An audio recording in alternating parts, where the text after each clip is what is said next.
A lot of people are freaking out right now that De'Aaron Fox needs to be cut minutes and given to Dylan Harper. Do you agree with that statement?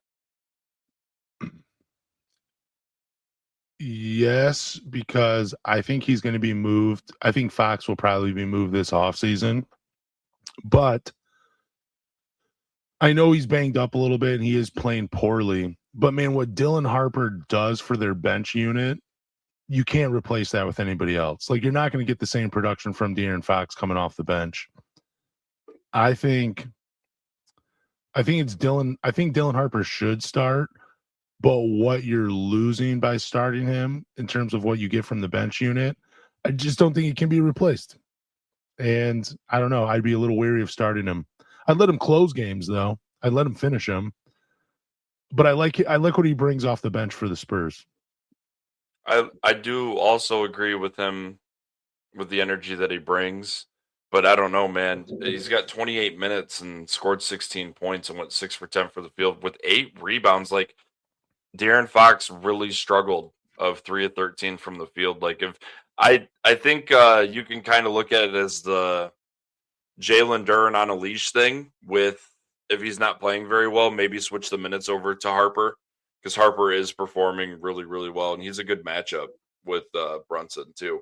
So I don't know what they're going to end up doing going forward, but if De'Aaron Fox keeps struggling, I think that they won't. I think I would have to agree with you that Knicks would win in 5 because they need help offensively.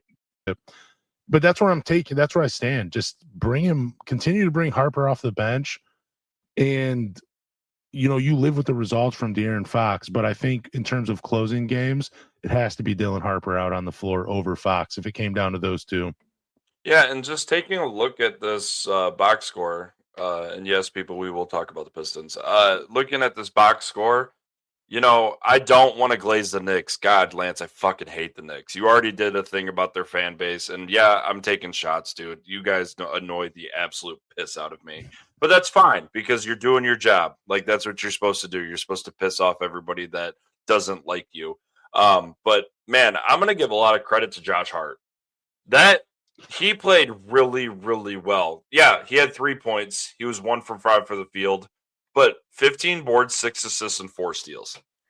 That he was all over the place. He defended well. 15 rebounds for Josh Hart is insane. He's so good. He's just in the right place at the right time. And if Josh Hart plays well, it could be Knicks a sweep if Josh Hart plays well. You know how the last time you jumped on, I said that Mikal Bridges was going to be like the deciding factor for him. Like, he's going to be the X factor. Like, if he has a good series, Knicks are going to win. I'm changing my answer to Josh Hart. Like, I mean, he affects the game in so many positive ways that, dude, you can average 3 points per game, but if you do everything else that you're doing on the floor, you're probably finals MVP. It's a possibility. If he can pull 1 triple-double off in this, it'd be kind of nuts. Dude. Imagine he has a 20-20 game, 20 rebounds, 20 assists. There's no way. It'd be nuts, bro. It's not going to happen. I would love for that to happen. I think because you said Bridges for yours. I mean, he had an okay game. He was effective. He didn't shoot much. But mine, I think I had said that the bench was really important. And Landry Shamet played 33 minutes. Dude, he was shooting. Every time he was on the floor, it seems like he was throwing up a 3. Which is he's 3 for 6 for the game, but 33 minutes for Landry Shamet. Their bench had 28 points. Like, I don't know. Well. He played pretty well. And Wembanyama had a game. Who had more rebounds? Who had more rebounds between Karl Anthony Towns and Victor Wembanyama? They tied. They were both at 12. So my friend had texted me and said that Wemby has only out-rebounded Karl Anthony Towns 1 time in like their last 8 games. That's nuts, dude. For a guy that's 7'4", and I mean, Karl Anthony Towns, the thing that's followed him his entire career is that they label him too soft. But he's getting a little grimy in the paint, dude. There's just something against when he faces Wembanyama, apparently, where he's just like, I have not fact checked, and I didn't look up the stats myself. I'm 100%. He's a friend of mine. He's an accountant. He's good with numbers.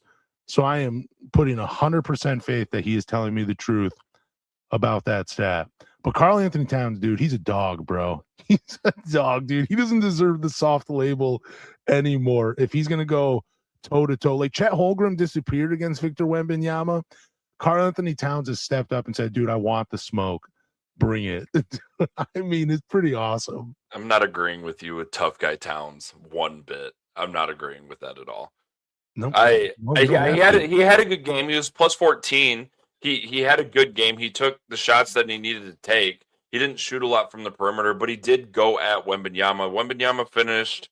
The big thing with Wembanyama that killed him was his turnovers. He turned the ball over so much when he was just trying to quick isolate, and they attack him so quick when he puts the ball on the floor. Because Lance, how can you have tight handles at 7'4", dude? Like, you're a giraffe with the basketball, man. They're going to go after you. You can't be catching the ball at the three-point line and then look to make a move. The difference with Karl Anthony Towns is when he drives, he does the same thing every single time. He takes 3 dribbles, puts the ball in his chest, and just tries to run through somebody. It's what he does every time. And he is stronger than Victor Wembanyama. He is. But with Wembanyama's length, I mean, you can let Cat drive by you, but it's the rim protection that's going to be the saving grace for Wembanyama because he's driving by him. But, I mean, Victor, when I was talking about the Spurs and the way that they're going to win it is the performance from Victor Wembanyama. He has to be who he is. He had 13 free throw attempts in game one. That he had a SGA game. Like he was getting a lot of calls. So, and hitting 12 of 13 is actually pretty impressive for me as well in a game one finals. So the thing is, and how I'm looking at this series, and like I said, I don't want to say it. I hate saying it, and I hate giving flowers. And I do agree with you, but like on the Knicks maybe taking this one in maybe 5 or even 4 games. But the reason that I think the Knicks are so good right now is they just know how to close all these games. Mm-hmm. They really do. Like in the clutch time performance right now in this. So far in all these playoff games, they have been able to show up at the end when it matters. Like San Antonio can stick with the Knicks. They can, but when you get into 6 minutes left in the fourth and it's a 3-point game, man, I'm going to have to go with the Knicks.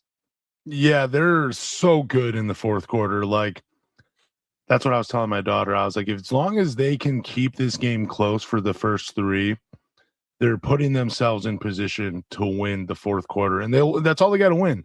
As long as the game's close. If they go into the fourth quarter and they start that fourth quarter up 1 or up 2, where they're tied or maybe they're down 2, they're probably, I told her, I was like, dude, I have so much confidence in them coming back and winning this in the fourth quarter and actually taking the game. And that's what they did. Like, I don't know what the score was going into the fourth quarter, but like, I mean, because I will admit the third quarter took forever. I was just scrolling on my phone at some point just because I'm like, dude, I can't. There's 5 minutes left in the third quarter. This started at like 9:45 and it's like 10:25. It's crazy how long the last 5 minutes took. I think you texted me about that. I've texted you multiple times about how long the last couple of minutes of the third quarter. For some reason, it's always the third quarter. But anyways, yeah, you are right. They are clutch in the fourth. I'm not. Until the game says 0-0-0-0 at the end of the clock, the game clock, I am not counting them out. They just know how to win in the fourth. They are as clutch as it comes. It's unbelievable. Being somebody that watches all sports, hockey, football, college football, NFL, basketball, there's nothing more that hurts me than being a fan that's not so isolated on one team, especially in the playoffs when my team is not in it anymore. It hurts so much to admit that a team is just so fucking good right now. Heck yeah. And I fucking hate it. And I hate that it's New York. But they are. And I don't see San Antonio really extending this very long. Because didn't the last 2 series they swept both, right? Yeah, they've won. Yeah, the last 2 series they went 8-0. Yeah, they're good. They're real good. It's crazy. All right, so we do got some Pistons news. as long as you're still here listening to us.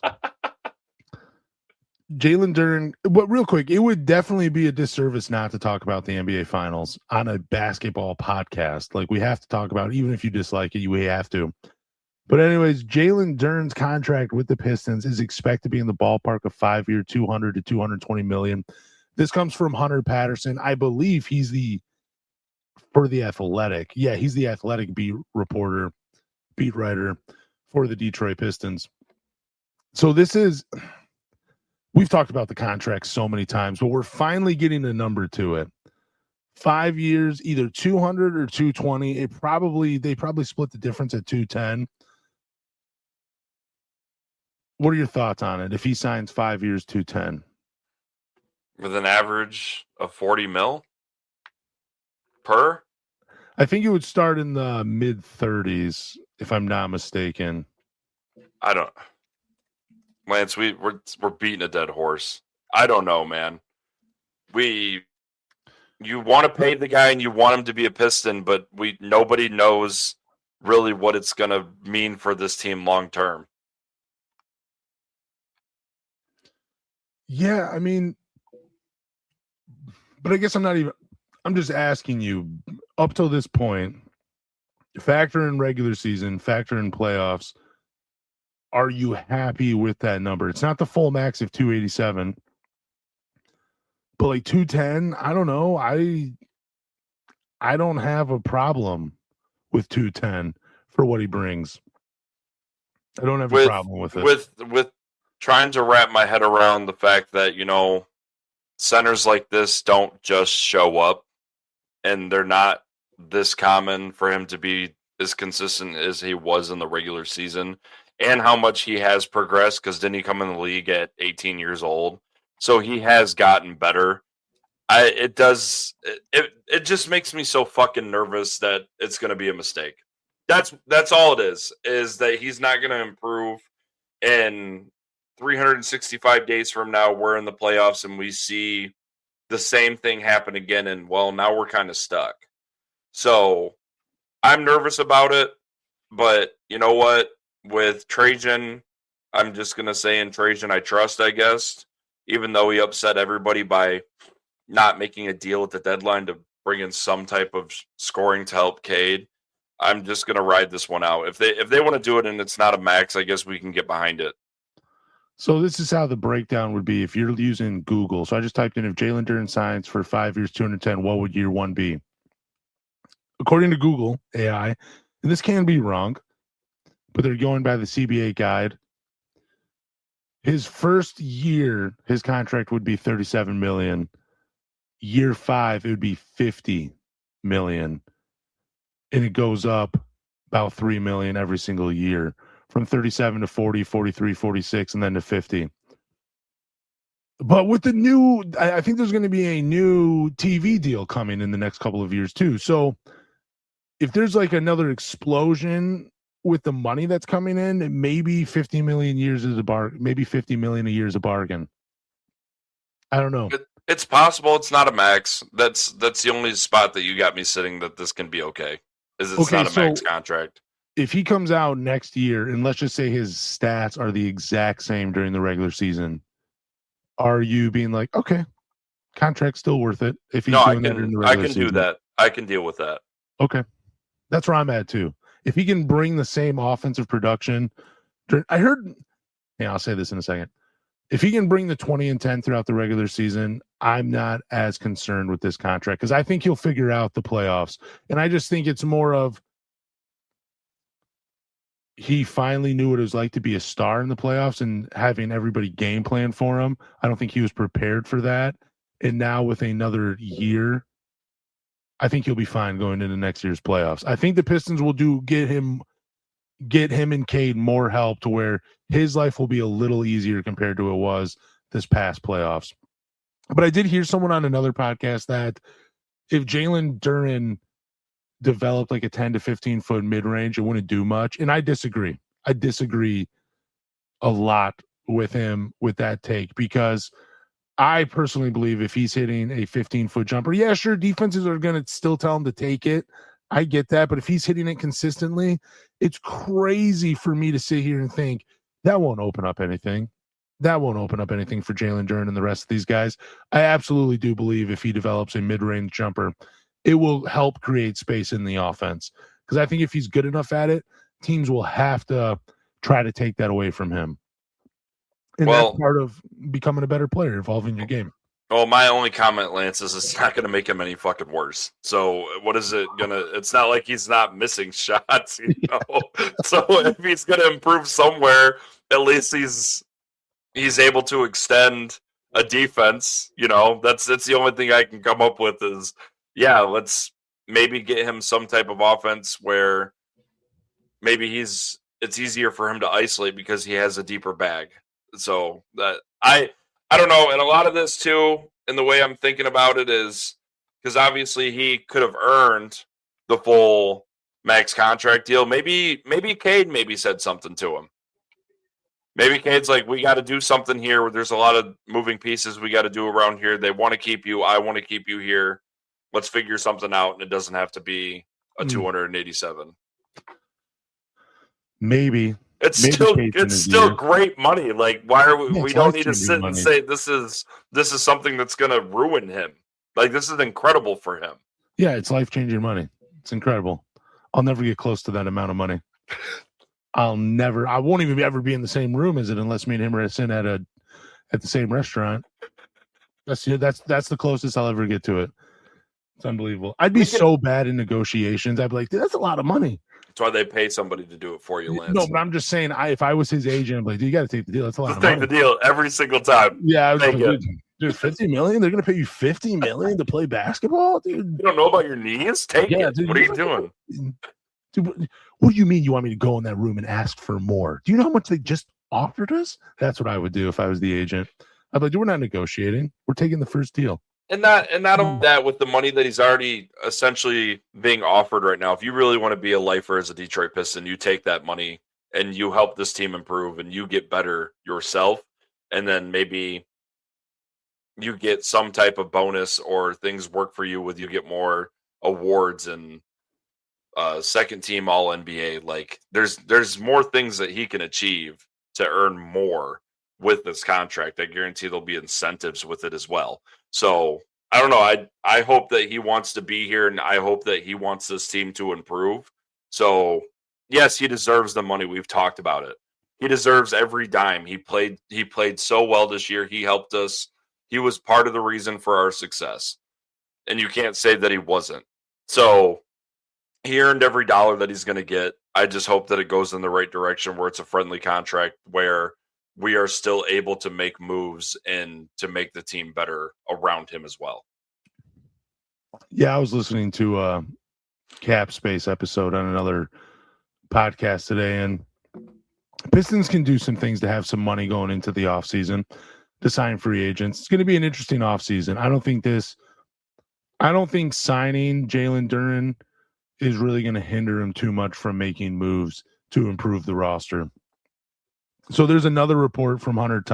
I almost said Hunter S. Thompson, Hunter Patterson, and he says the Clippers would likely request Jalen Duren or Ausar Thompson in any trade that would land Kawhi Leonard in Detroit. So if the choice came down between Ausar Thompson or Jalen Duren, I think you might be surprised by my answer. I would trade Ausar Thompson for Kawhi Leonard. I've changed my mind on it. What happened? Why? Did you sleep wrong? Are you okay? Do you need No, it's not that. It's just that I think in today's NBA, offense is just so important. Like, you can be a great defender and you can be this all-world defensive player, but you're one player on that side of the ball. How much can you really affect and how much can you really alter the game if the rest of your team isn't good defensively? I'm not saying the Pistons weren't. It's just as an individual, I've seen it throughout my entire time of watching basketball that if you're a great defender and you can't hit a jumper, dude, good luck winning a series. Good luck. Tony Allen and the Grizzlies couldn't do anything because people would just hang off of him. He was not a threat. He was afraid to shoot. I just think right now, I love Ausar Thompson. I love his game. I believe he'll get better. But in this scenario, I would be willing to get off of his contract for the services of Kawhi Leonard. I don't really know if the Pistons do it, though, just because he is older, and I don't think you'll get a long-term commitment from him. I think it might be a 1 or 2 year rental, and that's it with Kawhi Leonard. So that's why I'd probably be hesitant to even make the trade in the first place. But if it came down to it, I would trade Ausar Thompson for Kawhi Leonard. I mean, I would have to agree. Like, you're trading basically player for player because Kawhi, a healthy Kawhi he's better than Ausar. Is a top 5 defensive player in the NBA. Top 5, probably just a top 10 two-way player. Yeah. So I would agree with you. And even if it is a 2-year deal, and we know that Kawhi likes to change his mind, because who goes and wins a championship with the Toronto Raptors and leaves after 1 year? Like, that's insane. But I don't know. And as much as I want to hope that there's some type of splash, because Detroit Pistons fans, not only Pistons fans, every Detroit team has been waiting for us to just go after some type of big name player. Like the Tigers, everyone was hoping that they were going to pull Bregman. The Lions, everyone was hoping we were going to get Max Crosby. Like, everyone is hoping that one of these teams just make that type of move, and landing a Kawhi for Ausar. And I think if you were to give away Ausar, you probably could get away with giving less picks, because I think Ausar would like mean more to that team than Jalen Duren. Like, it'd be less of a package if you were to put Ausar in the deal.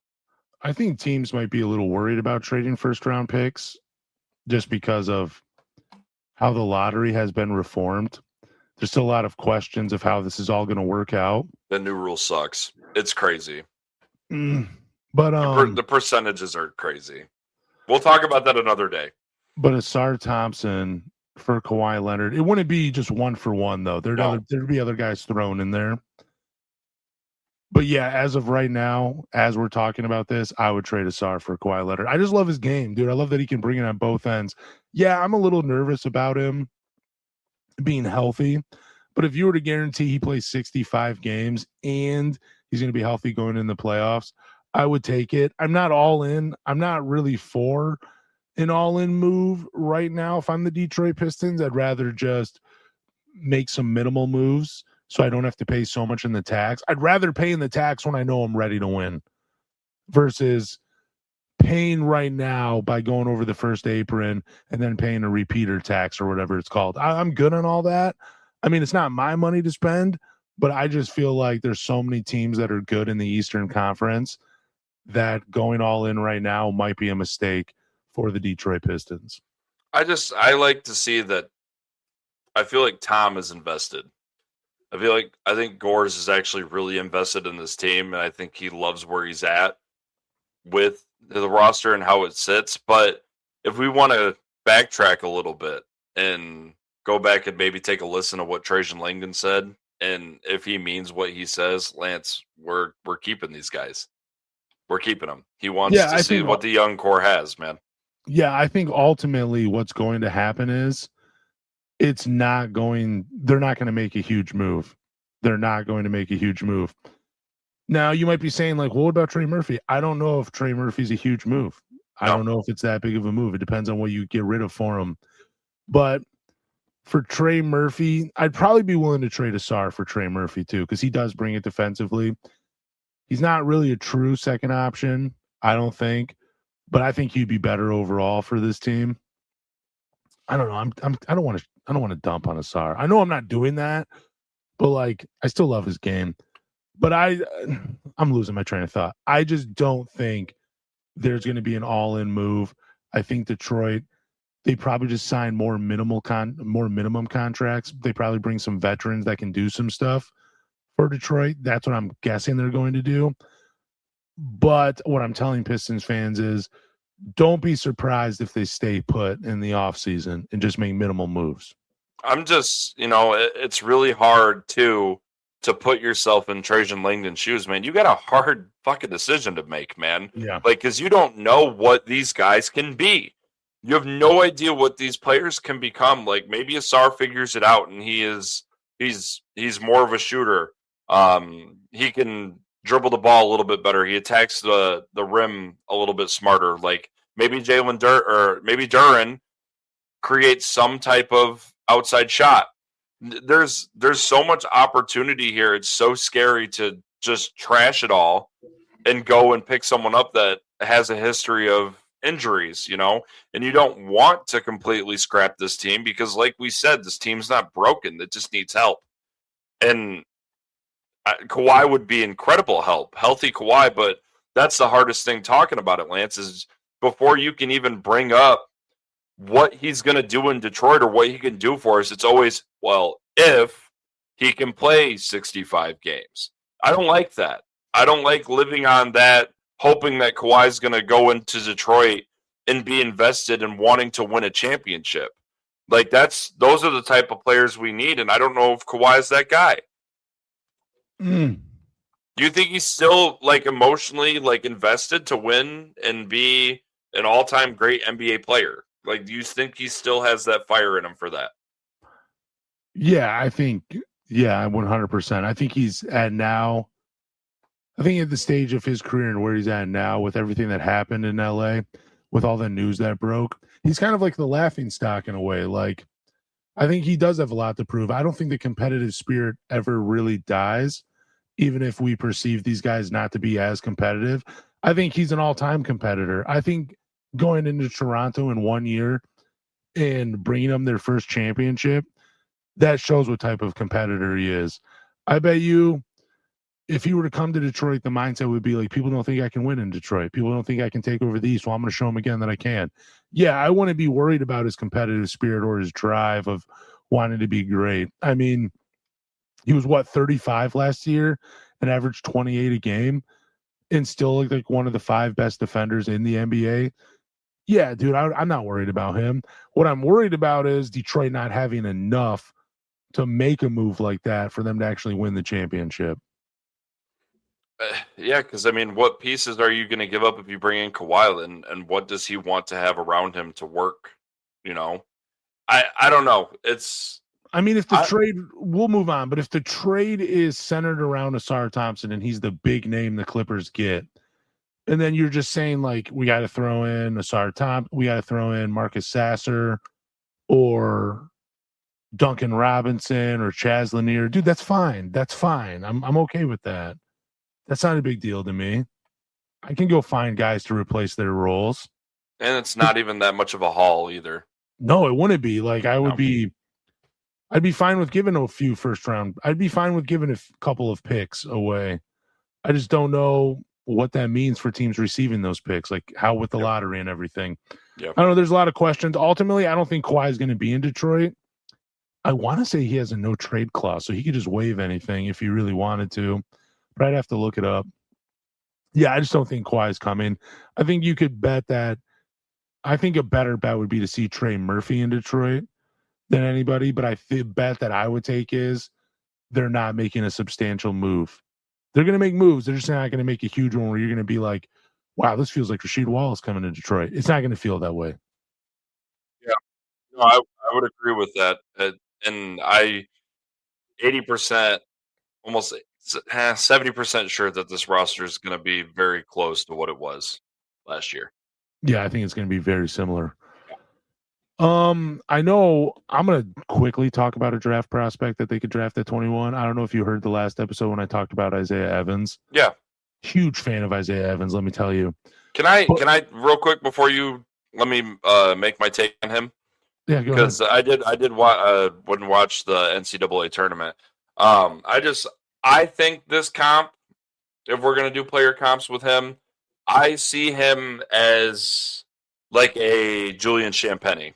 A very quick jump shot, is not afraid to take any jump shot, can get to the rim, does play defense, he does board. I watched his highlights, but I also did watch a little bit of college basketball to understand who he was, and I like that he's not afraid to shoot.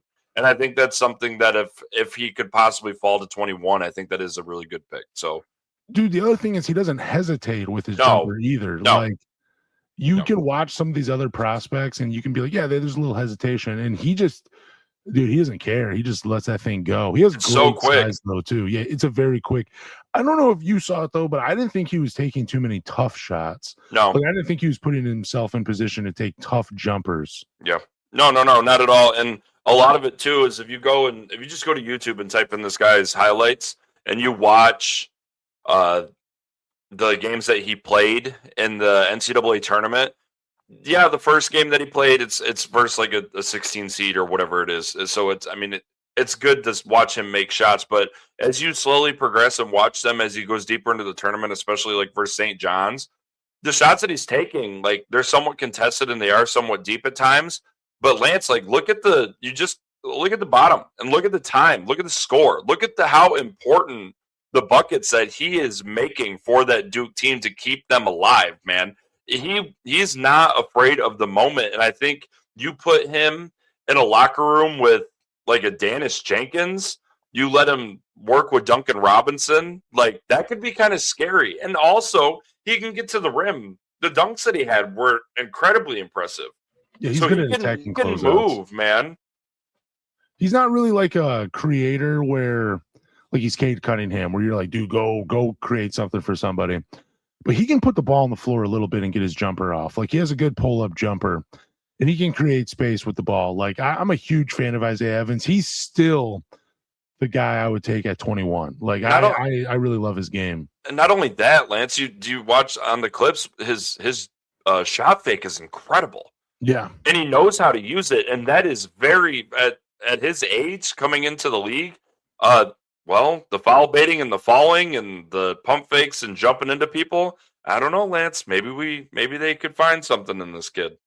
I just want them to go with the strength that he has. He's a shooter first. He's a shooter first. He's a shooter second. He's a shooter third. That's what I'm willing to draft with the 21st pick. But I do want to talk about an Arkansas guard, Malik Thomas, dude. Like I was watching a lot of him recently, and dude, I've really grown to love his game too. I'm still on the Isaiah Evans train more than Malik Thomas, but his measurables are he's 6'3" barefoot. He has a 6'6" wingspan with an 8'4" reach, is what I'm reading. But like, dude, he can put the ball on the ground. He can be a spot up shooter. He can shoot off the dribble. He can attack the rim. There's a little creativity to his game. I think he's a little undersized at 6'3" to be playing off the ball in the backcourt with Cade. But like, if you wanted to bring him off the bench and have him be like a 6-man role, that's fine with me too. But like, I just really fell in love with his game, especially on the offensive end. Like, I didn't really like the tough shots that he was taking, but he was making them. I just love the confidence and the swagger that he plays with. But this dude, if you're watching clips of him right now, like, he can put the ball on the floor. He knows what to do with the ball. There's a little wasted movement with him dribbling the ball, but not too much, where you're like, okay, you're not going to stop possessions. But he just plays with just a type of swagger that you don't really see with guys. My one complaint with him, though, is he seems to like play really fast, kind of almost like Ron Holland. I think he's already more skilled, and his game's a little bit more redefined than Ron Holland's. But he does play fast. Like he can play at 100 miles per hour, and you're like, dude, just slow down just a little bit. Just be more patient. That would be my biggest knock, is he just needs to be more patient when he plays. Yeah, no, looking a little bit at him, for you, size and weight, 6'5", 215 for a guard, it's not bad. I mean, I do have to look a little bit more into it. I think they're showing that he's mocked to the Pacers, maybe. Yeah, in a couple of these.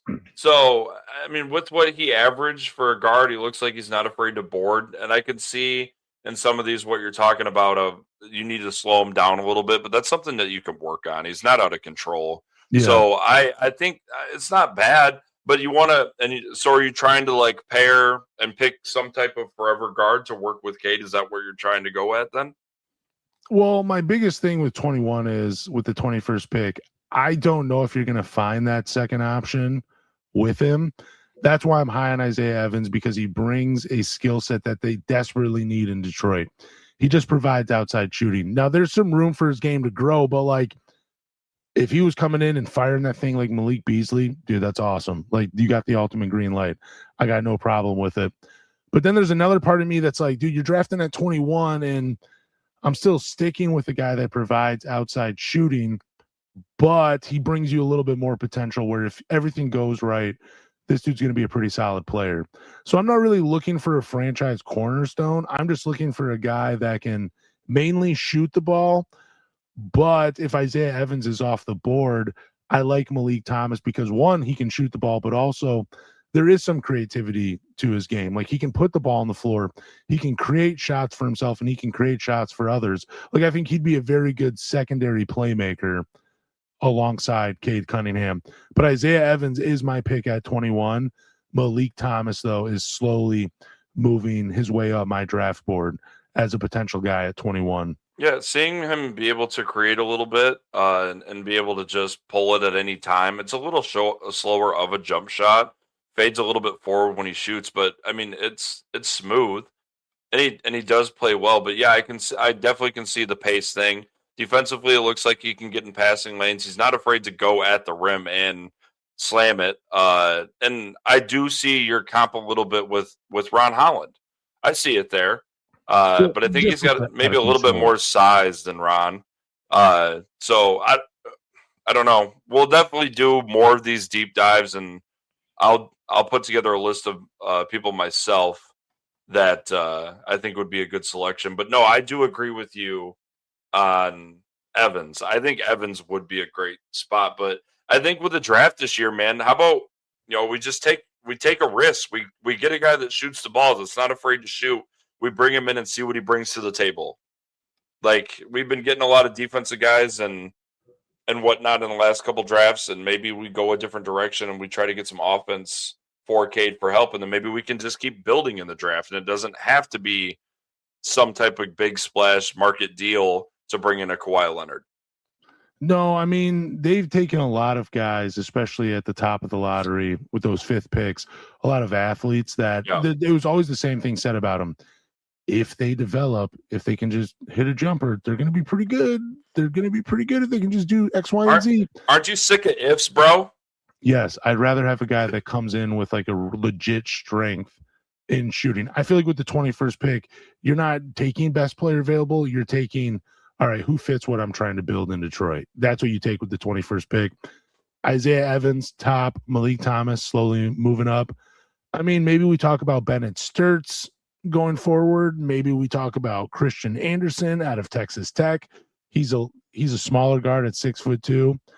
But I don't think Cameron Carr is going to be available at 21. I do like him. But the reason I love Isaiah Evans more than Cameron Carr is Isaiah Evans is constantly moving without the ball. Cameron Carr, in my opinion, was just standing around at the three-point line, calling for the ball, and then he was going to make his move. So I don't know. I like Isaiah Evans more at 21. We don't have to do deep dives. We're not scouts, by the way. We're just having fun talking like two boys at the barbershop. Yeah, and I'm gonna just go back and check the VOD of me saying Dennis Jenkins is gonna be a monster. Called it. Dude, I think Dennis Jenkins is gonna be a huge part of their future. I do too. And they love him, and you can't hate him. Like, you can't hate him.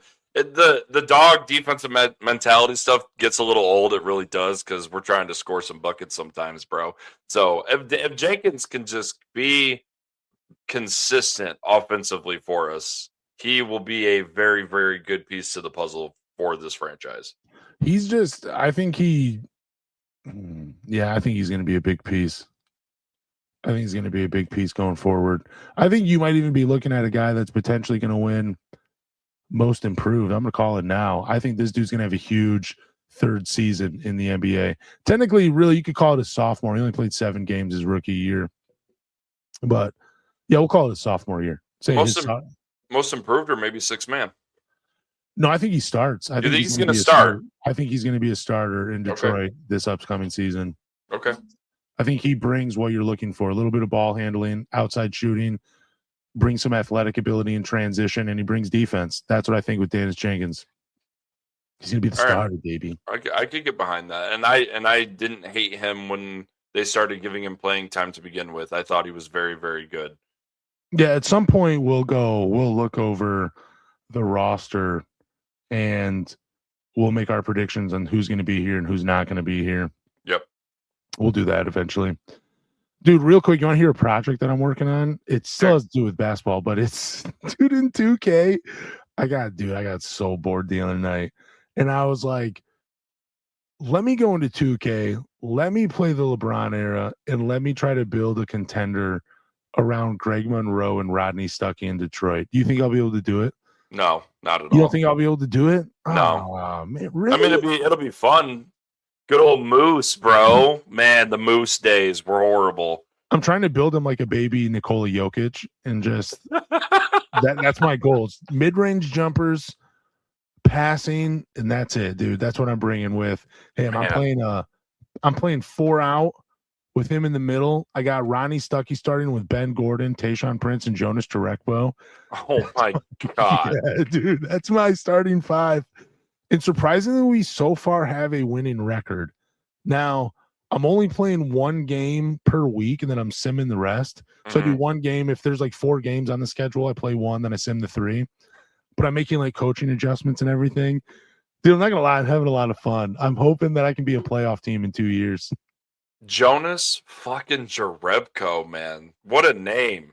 He would have been here for throwback. He didn't get hurt, dude. What a throwback. And you gotta get Kyle Singler somehow. Find a way to get him. No, I think he's on Oklahoma City already. There's no way I'm bringing Kyle Singler back. There's no way. Worst Duke NBA player ever, dude. There were some moments though where I was like, I think he did start some games for Detroit. No, he did. I think it was when he was wearing the mask. Oh my god, dude. And a comment to you that I'm actually very impressed with you. I do also agree that if we could get Andre Drummond back in Detroit, I wouldn't call it a farewell tour, but Andre to come back and be an 8th guy to play minutes, I wouldn't be upset about that at all. Dude, so he did another video where he was talking about I don't know how much Pistons basketball you were watching during the Andre Drummond days.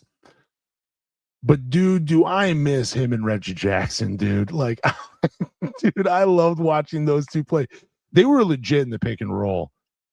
Reggie fed Andre Drummond. It was incredible how well those two were playing with each other for a little bit. I really thought Detroit had figured it out with Reggie Jackson. I was so excited.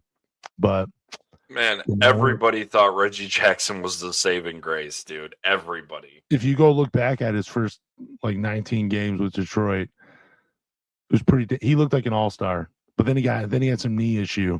Yeah, the knee. My favorite Reggie Jackson moment was, even though we got swept, was that putback dunk that he had versus Milwaukee. Was insane. Oh my god, was it insane? Man, maybe he's the guy whose career I have to turn around. Real quick, Kyle Singler, how many games do you think he started in Detroit over 3 years? 27. Oh, more than that, way more than that. Kyle's really? I swear to God. In 3 years? All right. We'll go 120. Ooh, close. 150. Okay. 150 out of 218 games. Man, we sucked. His first year in Detroit, 2012, 2013, he played all 82 games. How many games do you think he started out of those 82? In his rookie year? Yeah, his first. Yeah. 37. 74. Oh my god. Yeah, out of 82 games, he started 74. Next year he played 82 games, started 36, and then he played 80 games his third season and started 58. And that was split between Detroit and Oklahoma City.